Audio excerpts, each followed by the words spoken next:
d'abord bu ñu sante yàlla julli si yonent bi baax a baax parce que sant yàlla mënut a weesu doon waajal dara ba yàlla def ngeen fekkee ko ba def ko ba mu jeex kon bala ngaa def dara mooy sant yàlla parce que mën nga ko tam doo ko yëg waaw comme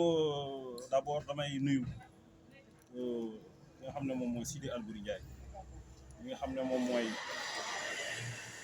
coordonnateur communal ci parti bi di Pastef les Patriotes di nuyu tamit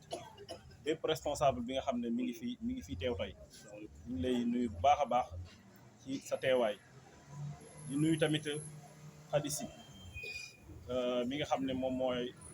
jëwriñ ji jiite Mojib muy jigéen yi Pastef moom it ñu ngi koy nuyu bu baax a baax di nuyu jigéen ñi nga xam ne tamit ñoom ñooy bénéficiaire formation bi ñoo xam ne ñoom ñoo def formation ñu toll ci 85 femmes ñoom it vraiment ñu ngi leen nuyu bu baax di leen sant di leen gërëm di leen sargal di tamit di saluer seen engagement depuis le début formation ba bi muy jeex man jaar naa fi xool naa ni ñuy liggéeyee jigéen ñi parfois danañ am tuuti jafe ci seen biir waaye man ñëw naa fi bu jóge fi waaye loolu gisuma ko ci kon nag loolu vraiment du ñu def lu du sant leen ci gërëm leen ci ndax sens de responsabilité ak engagement bi ngeen war a man nag xaw ngeen maa jox lu mën naa wax sax Thierno jox na ma lu xaw a diis ci man ndax wax ci kàddu nit dafa yombut ndax man ngaa juum ba wax lu ëpp ba wax sax lañ la waxloo woon nga wax ci lu ëpp kon nag yombut kon nag man bu ma def lu du sant Thierno ndax bi ma wóoloo comme ni mu wóoloo tamit ñëpp ñi mu ànd ak jël kàddu gi ne jox naa la ko boo demee nga wax ci sama tur kon moom it dama koy jaajëfal bu baax a baax a baax ndax depuis 2018 ba léegi ñu ngi ànd parfois moom jafe-jafe suñu biir waaye nag nit ku baax la nit gënu ko nit ku baax la nit gënu ko voilà donc loolu moom yàlla mën naa ko koo seedeel kon nag lii nga xam ne Thierno def na ko jigéen ñi seede nañu ko du loo xam ne lu kii la lu bees la yàgg na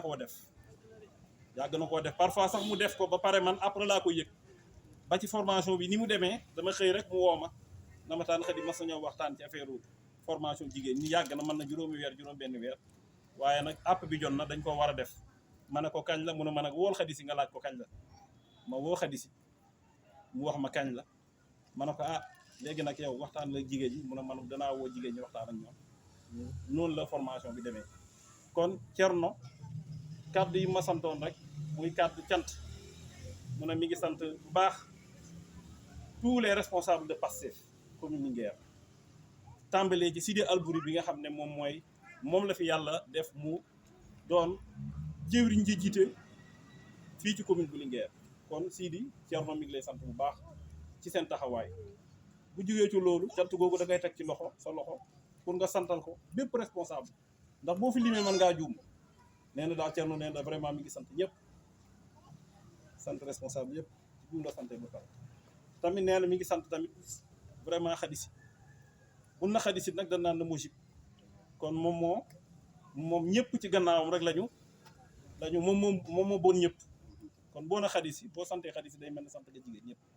voilà donc loolu daal la ma Thierno waxoon na ma daal Thierno moom seenam Thierno la yéen a ma gën a xam formation yi xam naa ne jeexagul du ñàkk yeneen ñëw am na ci ñoo xam ne bokk nañ ci bii bokk na woon ci bële waaye du ñàkk yeneen ñëw bu yeneen ñëwee incha allahu rabbi ñu xool rek ni ñu ko gën a yaatalee ba ñëpp bokk ci beneen bi nag bi may wax mooy peut-être un message boo xam ne rek dañu koy passé nañu booloo doon benn situation contexte politique bi xaw na compliqué daf ñoo war a boole ñu doon benn waaye waru doon loo xam ne daf ñuy tàqale kenn ku nekk mën nga am peut-être sa ambition personnelle et c'est tout à fait naturel et normal waaye jàpp naa ne war nañoo mën a doon benn di waxtaan fii moom yàlla kese fi nekk ki war a doon dara ëllëg yàlla noppi nag bu yàgg boo xoolee lawul mahfuus da nga fa fekk ki war a doon président dana ko doon ki war a doon leneen dina ko doon kon li am solo mooy noonu doon benn àndandoo yëkkatindoo tegandoo yàlla nañu yàlla suñu borom defal jàmm ñu ngi sant ñëpp di leen gërëm voilà bu kàddu yi rafetee ci yàlla la ñu ngi nag ci man la maa ngi jaajëfal baax a baax voilà merci beaucoup